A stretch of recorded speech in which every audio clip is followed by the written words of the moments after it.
नमस्कार, स्वागत है आपका मैजिकल स्टडी चैनल पर। आज हम यूजीसी नेट पेपर 2 विषय हिंदी से संबंधित इकाई 2 का भाग 9 लेकर आपके समक्ष उपस्थित हैं। इकाई 2 हिंदी साहित्य का इतिहास से संबंधित है। हेमलता जी, गुड इवनिंग। तो आज की वीडियो में हम बात करेंगे आदिकाल के प्रमुख कवि। तो इससे पहले हम इसी टॉपिक पर 8 जो लेक्चर अपलोड कर चुके हैं। तो अगर आपने अभी तक क्लास अटेंड नहीं की है तो एक बार प्लेलिस्ट में जाकर जरूर चेक कर लें। तो नीलम जी, गुड इवनिंग। तो आज हम बात करेंगे आदिकाल के प्रमुख कवि हुए हैं जो, और उनकी क्या विशेषताएं हुई हैं। तो आदिकाल में जो हमारे सिलेबस में दिया गया है, तो सिलेबस में है अमीर खुसरो और उनकी कविता, और विद्यापति और उनकी पदावली। तो इनके बारे में आज हम चर्चा करेंगे। वैसे तो अमीर खुसरो और उनकी पहेलियाँ और मुकरियाँ जो हैं वो हिंदी कविता जो इकाई 5 है उसमें दी गई हैं, उसमें भी हमको अध्ययन करनी ही है। लेकिन सामान्य जानकारी जो है, महत्वपूर्ण जानकारी, हम उनके संबंध में आज डिस्कस करेंगे। तो विद्यापति के बारे में भी या चंद्रवरदाई के बारे में ये हम इकाई 5 में उनकी जो कविताएं हैं उनका बिल्कुल सभी पद वगैरह सभी एक साथ डिस्कस करेंगे, एक अलग अलग से वीडियो बना के, ताकि क्योंकि अगर कुछ उसमें से आता भी है संदर्भ में से या कुछ भी आते हैं उनसे संबंधित प्रश्न, तो वो सभी वहाँ पे क्लियर हो जाए। आज केवल कवियों से संबंधित चर्चा होगी। तो केवल 3 कवि के बारे में हम चर्चा करेंगे आज, अमीर खुसरो, विद्यापति और चंद्रवरदाई। तो प्रतिमा जी, गुड इवनिंग। तो चलिए शुरू करते हैं। आज हम अमीर खुसरो, तो जो आदिकाल के जो कवि हैं, आदिकाल की जो रचनाएं हैं या ग्रंथ कहें, तो वो सभी तीन वर्गों में विभक्त किए गए हैं: रासो साहित्य और धार्मिक साहित्य एवं मनोरंजक तथा श्रृंगारी साहित्य। तो रासो के अंतर्गत हम अध्ययन कर चुके हैं, जिसमें वीर गाथात्मक रासो काव्य थे, और धार्मिक साहित्य के अंतर्गत सिद्धनाथ और जैन साहित्य। बिल्कुल प्रतिमा जी, कल टेस्ट होगा और कल मॉर्निंग में टेस्ट होगा सुबह 8 बजे। 7 बजे का टाइम थोड़ा संडे में सही क्या कहें, बिल्कुल संडे में थोड़ा लेट हो ही जाता है और सब काम है, तो 8 बजे का टाइम रखते हैं, क्योंकि 7 बजे शायद ज़्यादा सभी उसके लिए प्रिपेयर नहीं होंगे। तो अपनी सब रिवीजन वगैरह करके सुबह 7 बजे नहीं रखेंगे, सुबह 8 बजे का टाइम रहेगा कल के लिए। तो मॉर्निंग में ही उसमें इकाई पहले एक जो पेपर 1 है उससे संबंधित कुछ जो प्रीवियस ईयर पेपर है उसको डिस्कस करेंगे कल से, और पेपर फिर उसके बाद तुरंत बाद में पेपर 2 डिस्कस करेंगे। उसमें ज़्यादा समय नहीं लेंगे, लेकिन कल का टेस्ट होगा और इससे संबंधित पीडीएफ मैं आज रात को ही दे दूंगी, अभी इस लाइव क्लास के बाद। तो आज ये सभी जो पीडीएफ हुई हैं, जो बाकी रह गई थी 12 तो मैंने कर दी थी, उसमें उसके बाद की पीडीएफ जो भी है वो सब आज अपलोड कर दी जाएंगी, आज तक की, टेलीग्राम और व्हाट्सएप ग्रुप में। तो चलिए शुरू करते हैं। तो किधर मिलेगी पीडीएफ? तो पीडीएफ आप मुझसे मेल से भी ले सकती हैं। वैसे टेलीग्राम या व्हाट्सएप ग्रुप ज़्यादा सही रहेगा। टेलीग्राम पर आप कभी भी उसको डाउनलोड कर सकती हैं। तो अगर आप टेलीग्राम पर हैं तो आप वहाँ से टेलीग्राम ग्रुप में आपको मिल जाएगी, या व्हाट्सएप पर हैं तो व्हाट्सएप ग्रुप में मिल जाएगी। पीडीएफ आपको सभी वहीं में मिल जाएंगी। और अगर ज्वाइन करना है आपको तो डिस्क्रिप्शन में आपको लिंक मिल जाएंगे, उनसे सभी से संबंधित। व्हाट्सएप ग्रुप का नहीं होगा, डिस्क्रिप्शन में होंगे, मैम देख लीजिए आप सभी को। चलो तो शुरू करते हैं, पहले बात कर लेते हैं, इसके बाद डिस्कस करेंगे सही बात है। तो श्रृंगारी एवं मनोरंजक साहित्य है, उसके अंतर्गत विद्यापति और अमीर खुसरो का काव्य है। तो हम आज उन्हीं सबको डिस्कस करते हैं। तो अमीर खुसरो, तो एक नाम अब्दुल हसन है और इन्हें उपाधि खुसरो सुखन की दी गई थी, और इनका उपनाम तुर्क ए अल्लाह एवं तोताए हिंद है। तो ये बचपन में ही सूफी संत जो थे निजामुद्दीन औलिया के शिष्य हो गए थे। तो यानी इनके गुरु जो थे वो निजामुद्दीन औलिया थे, और ये बलबन के दरबार में उनके पुत्र मोहम्मद के काव्य विनोद के लिए रखे गए थे, और बाद में ये वहीं पर उनके राज कवि हो गए थे। तो ये स्टार्टिंग इनकी हुई थी बलबन के पुत्र के जो उनके मनोरंजन के लिए, उनके काव्य विनोद के लिए उनको रखा गया था। तो बाद में निजामुद्दीन औलिया जो इनके गुरु थे, उनके ही शोक में इनकी मृत्यु हो गई थी।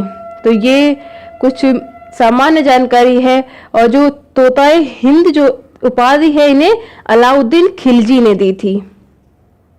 और अब बात करें, फिर बाद में ये धीरे धीरे राजकवि भी हो गए थे उन्हीं बलबन के ही दरबार में। और इनका जन्म संवत 1310 है और ये एटा जिले के पटियाली ग्राम में इनका जन्म हुआ था। और इनका पूरा नाम अब्दुल हसन यमीनुद्दीन खुसरो है। तो इनका जो जन्म संवत 1310 है, तो अगर इसको ईस्वी में बात करें तो 1255 होगा इनका जन्म की ईस्वी। और ये एटा जो जिला है, ये उत्तर प्रदेश के अंतर्गत आता है। तो उत्तर प्रदेश के एटा जिले के पटियाली गांव में इनका जन्म हुआ था। और इनका पूरा नाम अब्दुल हसन यमीनुद्दीन खुसरो है। और खुसरो खड़ी बोली हिंदी के प्रथम कवि माने जाते हैं। और हजारी प्रसाद द्विवेदी ने बहुत मेधावी विद्वान और सुकवि भी कहा है। तो खड़ी बोली हिंदी के ये प्रथम कवि होने के साथ साथ जो हिंदू मुस्लिम सभ्यता के समन्वय के प्रथम कवि भी माने जाते हैं। तो ये दरबारी कवि भी थे और लौकिक परंपरा के भी पक्षधर थे। इन्हें इतिहासकार, गणितज्ञ और संगीतकार और साहित्यकार भी थे ये।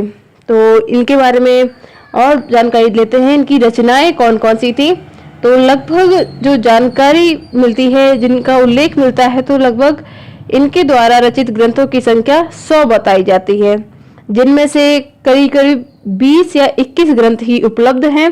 तो जो कुछ प्रसिद्ध जो ग्रंथ हैं वो यहाँ दिए गए हैं। इन्होंने फारसी में इतिहास लिखा है और खालिक बारी और पहेलियाँ, मुकरियाँ, दो सुखना और गजल और नुहसपुर और आशिक, ये कुछ इनकी रचनाएं हैं। जो प्रमुख रचनाएं हैं ये सभी हैं। तो खालिक बारी जो है उसके बारे में बात करते हैं। पहले आशिक जो है, आशिक नाम की रचना इन्होंने हिंदी इस रचना में इन्होंने हिंदी की बहुत अधिक प्रशंसा की है। और इनके बारे में अगर अन्य बात करें तो इन्होंने दिल्ली के सिंहासन पर 11 राजाओं का शासनकाल देखा था, यानी गुलाम वंश से लेकर गुलाम वंश का पतन देखा था और वहां से लेकर तुगलक वंश के आरंभ तक का इन्होंने पूरा शासनकाल देखा है। तो ये काफी बड़ी बात हो जाती है कि दिल्ली के सिंहासन पर 11 राजाओं का इन्होंने शासनकाल देखा है। और अलाउद्दीन खिलजी ने तो इन्हें तोता हिंद की उपाधि दी थी। और इन्होंने हिंदोई और हिंदवी जैसे शब्दों के ये प्रयोगकर्ता भी हैं। तो और बात करें खालिक बारी के बारे में, तो जो इनकी खालिक बारी रचना है, वैसे तो डॉक्टर कादिर ने खालिक बारी को खुसरो की रचना का कर्ता मानने से इनकार किया है, पर उन्होंने इसे खुसरो के बाद की रचना माना है। लेकिन जो अधिकतर जहाँ पे वर्णन मिलता है वो ये मिलता है कि खुसरो की ही रचना है। तो इसमें फारसी, अरबी और ये हिंदी का कोश है। और इस शब्दकोश की रचना का उद्देश्य जो गयासुद्दीन तुगलक के पुत्र को भाषा ज्ञान देने के उद्देश्य से की गई थी। तो ये बिल्कुल ध्यान रखें कि इस रचना का उद्देश्य क्या था। ये शब्दकोश है फारसी, अरबी और हिंदी का, और इसका उद्देश्य था कि गयासुद्दीन तुगलक के पुत्र को भाषा ज्ञान देना। और अमीर खुसरो ने वरवा राग में लय रखने की रीति प्रारंभ की थी। और आवाज ए खुसरवी इनकी संगीत से संबंधित रचना है। और ये आवाज ए खुसरवी एक इनकी रचना है, तो ये संगीत से संबंधित रचना है। और इनके बसंत के पद काफी प्रचलित है। और इनके बारे में अन्य जानकारी भी जान लेते हैं। जो कुछ विद्वानों ने इनके बारे में कुछ कथन जो कहे हैं, वो जैसे रामचंद्र शुक्ल के बारे में ज्यादा प्रश्न आते हैं, तो रामचंद्र शुक्ल के बारे में बात करते हैं। तो उन्होंने लिखा है कि इनकी पहेलियां और मुकरियां प्रसिद्ध हैं। इनमें उक्ति व चित्र की प्रधानता थी, यद्यपि रसीले गीत और दोहे भी इन्होंने लिखे हैं। और उन्होंने एक और कथन लिखा है कि खुसरो की हिंदी रचनाओं में 2 प्रकार की भाषा पाई जाती है, ठेठ खड़ी बोलचाल पहेलियों, मुकरियों और 2 सुखनों में मिलती है।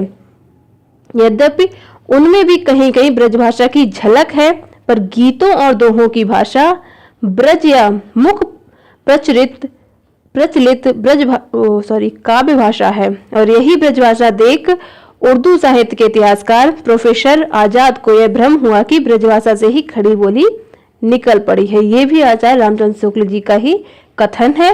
और एक और कथन की बात करते हैं कि कबीर की अपेक्षा खुसरो का ध्यान बोलचाल की भाषा की ओर अधिक था, उसी प्रकार जैसे अंग्रेजों का ध्यान बोलचाल की भाषा की ओर अधिक रहता है। तो ये कुछ 3 कथन है, महत्वपूर्ण कथन है जो खुसरो के संबंध में आचार्य रामचंद्र शुक्ल जी ने कहे हैं।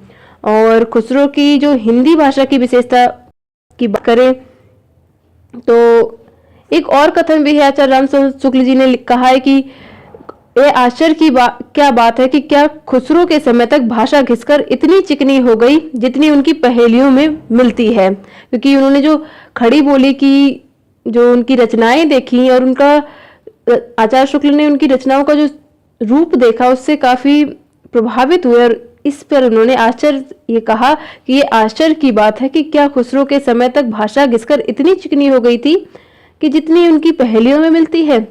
तो और अब उनकी विशेषताएं की जो थी हिंदी भाषा की उनकी बात करते हैं। तो खुसरो की हिंदी आधुनिक खड़ी बोली से पर्याप्त साम्य रखती है और अधिकतर संज्ञा रूप दोनों वचनों में समान है। और ये भारतीय आर्य भाषा की लगभग सभी ध्वनियों का इन्होंने प्रयोग किया है और इसमें प्रेरणार्थक शब्द भी मिलते हैं। इसमें क्रिया के पूर्व काले क्रियार्थक और कृदंत स्वरूप जो कृदंत रूप है वो सब भी मिलते हैं। तो अब हम बात करें तो अमीर खुसरो ने खड़ी बोली को बहुत ही अच्छे ढंग से पहचाना है और उसे रचनात्मक रूप दिया है। तो इसी के जो फलस्वरूप ही जो हिंदी खड़ी बोली का मानक रूप भारत की राजभाषा के रूप में प्रतिष्ठित हुआ है। तो इनका जो मृत्यु हुई थी वो 1324 में हुई थी। तो अब बात करते हैं विद्यापति के बारे में। तो मैथिल कोकिला विद्यापति, इनका जन्म 1350 में माना जाता है और कई पुस्तकों में सभी जगह अलग अलग माना जाता है। वैसे जो सही होगा वो 1350 या 51 ही होगा। 1351 जो 51 इनका सही, अगर कहीं पे 51 मिलेगा कहीं पे आपको 50 मिलेगा, तो ये इस पे कंफ्यूज ना हो। और इनका स्थान जो था जहाँ इनका जन्म हुआ है वो बिहार के दरभंगा जिले के बिस्पी ग्राम में हुआ है। और इनके गुरु पंडित हरि मिश्र थे और पिता गणपति ठाकुर हैं जो गंगा भक्त तरंगिणी के रचनाकार हैं। और आश्रयदाता जो इनके जो जिन राजाओं के यहाँ ये रहते थे तो जिनके आश्रय में ये रहते थे वो कीर्ति सिंह एवं शिव सिंह हैं। तो वे मिथिला के राजा हैं जो कीर्ति सिंह और शिव सिंह, जो तिरहुत के राजा भी हैं जो कीर्ति सिंह। और इनके जो गुरु थे उन्हें विद्यापति जो हरि मिश्र थे और विद्यापति को जो पिता योगेश्वर की पिता से क्या बोल रही हूँ मैं, पिता विद्यापति के पिता को योगेश्वर की उपाधि मिली थी। एकदम कंफ्यूजन। चलिए बात करते हैं ग्रंथ की रचनाओं की। तो संस्कृत ग्रंथ है इनके। विद्यापति ने संस्कृत में 12 पुस्तकों की रचना की, जिनमें से कुछ प्रमुख है। यहाँ पे जो प्रमुख है सिर्फ वही दी गई है, पूरी 12 की 12 नहीं मैंने यहाँ पे दी हैं। तो शैव सर्वस्व सार, भू परिक्रमा, परुष परीक्षा और गंगा वाक्यावली और वर्ष कृत्य और पांडव विजय और दुर्गा भक्ति तरंगिणी और मणिमंजरी, ये कुछ विद्यापति जी की प्रमुख रचनाएं हैं जो संस्कृत में उन्होंने लिखी हैं। और अगर बात करें अवहट्ट में जो उन्होंने ग्रंथ लिखे हैं तो वो कीर्तिलता एवं कीर्ति पताका है। तो कीर्तिलता में उन्होंने आश्रयदाता जो कीर्ति सिंह की वीरता जो कि और तिरहुत की पुनः प्राप्ति का इन्होंने यशोगान किया है। और इसमें छंद पदड़िया बंद शैली है इसकी। और कीर्तिलता को कहाड़ी कहा जाता है। और कीर्ति पताका जो है इसमें राजा शिव सिंह की वीरता का बखान है और इसकी भाषा अवहट्ट है। तो मैथिली ग्रंथ की अगर बात करें तो ये पदावली काफी प्रसिद्ध है उनकी और गोरक्ष विजय, तो ये 2 रचनाएं उनकी मैथिली भाषा में लिखी गई हैं, जिसमें विद्यापति पदावली जो है इसमें राधा कृष्ण की प्रणय लीला से संबंधित है और साथ ही शिव, गंगा, दुर्गा, जानकी से संबंधित पद भी इसमें मिलते हैं। तो ये कुछ इनकी रचनाएं हैं और रामचंद्र शुक्ल जी ने इनके बारे में कुछ लिखा है कि जब ग्रियर्सन जब विद्यापति के पदों का संग्रह कर रहे थे तब उन्हें पता लगा कि कीर्तिलता और कीर्तिपता का नाम की प्रशस्ति पुस्तकें भी उनकी लिखी हैं, पर उस समय इनमें से किसी का भी पता नहीं चला और बाद में हरप्रसाद शास्त्री को नेपाल के राजकीय पुस्तकालय में कीर्तिलता की एक प्रति मिली, जिसकी नकल उन्होंने ली है। तो ये आचार्य शुक्ल जी ने कहा है और आचार्य शुक्ल जी ने तो विद्यापति को फुटकल कवियों में रखा है। तो अब बात करते हैं विद्यापति के संबंध में विद्वानों द्वारा दी गई कुछ उपाधियां।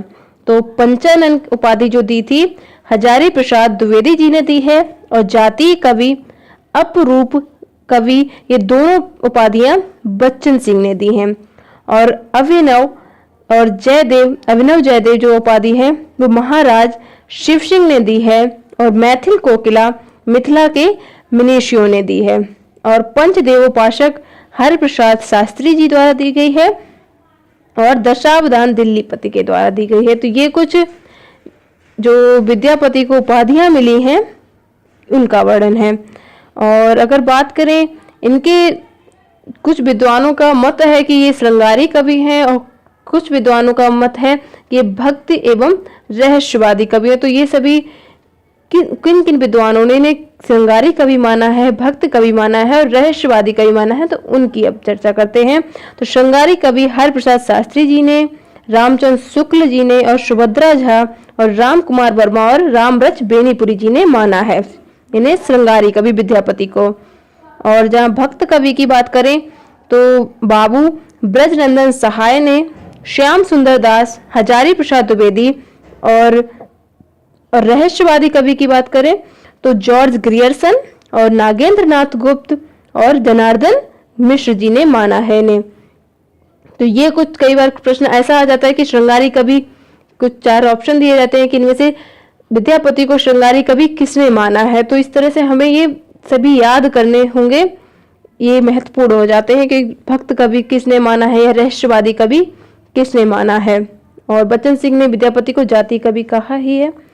तो विद्यापति के प्रशंसकों ने उन्हें कुछ अन्य उपाधियां भी दी थी, वो अब देख लेते हैं। अभिनव जयदेव, कवि शेखर, कवि कंठहार, नव कवि शेखर और खेलन कवि, दशावधान, पंचानन और मैथिल कोकिला, ये कुछ उपाधियां हैं जो विद्यापति जी के प्रशंसकों ने उन्हें प्रदान की थी। और आपको ये सभी जो ये उपाधियां हैं या फिर उनके बारे में जो विद्वानों का मत है उन सभी को याद करना महत्वपूर्ण है, इनसे संबंधित प्रश्न आ सकते हैं। तो एक बार अगर हम चंद्रवरदाई पर हम बाद में बात करेंगे, अगर हम विद्यापति के बारे में जो कुछ विद्वानों के मत हैं उनकी चर्चा कर लेते हैं। रामचंद्र शुक्ल जी की ही पहले बात करते हैं। और रामचंद्र शुक्ल जी ने लिखा है कि विद्यापति के पद अधिकतर श्रृंगार के ही हैं, जिसमें नायिका और नायक राधा कृष्ण हैं और इन पदों की रचना जयदेव के अनुकरण पर शायद की गई हो। इनका माधुर्य अद्भुत है, ये एक कथन है उनका। और एक कथन है कि जिस रचना के कारण विद्यापति मैथिल कोकिला कहलाए वह इनकी पदावली है। तो कुछ ये महत्वपूर्ण कथन है, इन्हें ध्यान रखना है, इनको बार बार सुन सकते हैं आप या कहीं नोट कर सकते हैं। बाकी अगर बुक है तो उसमें हाईलाइट कर लें। तो आध्यात्मिक रंग के चश्मे आजकल बहुत सस्ते हो गए, ये कथन शायद आया भी था। तो आध्यात्मिक रंग के चश्मे आजकल बहुत सस्ते हो गए हैं, उन्हें चढ़ाकर जैसे कुछ लोगों ने गीत गोविंद के पदों को आध्यात्मिक संकेत बताया है, वैसे ही विद्यापति के इन पदों को भी, शूर आदि कृष्ण भक्तों के श्रृंगारी पदों को भी ऐसे लोग आध्यात्मिक व्याख्या करना चाहते हैं। तो ये आचार्य रामचंद्र शुक्ल जी का तीसरा कथन है। और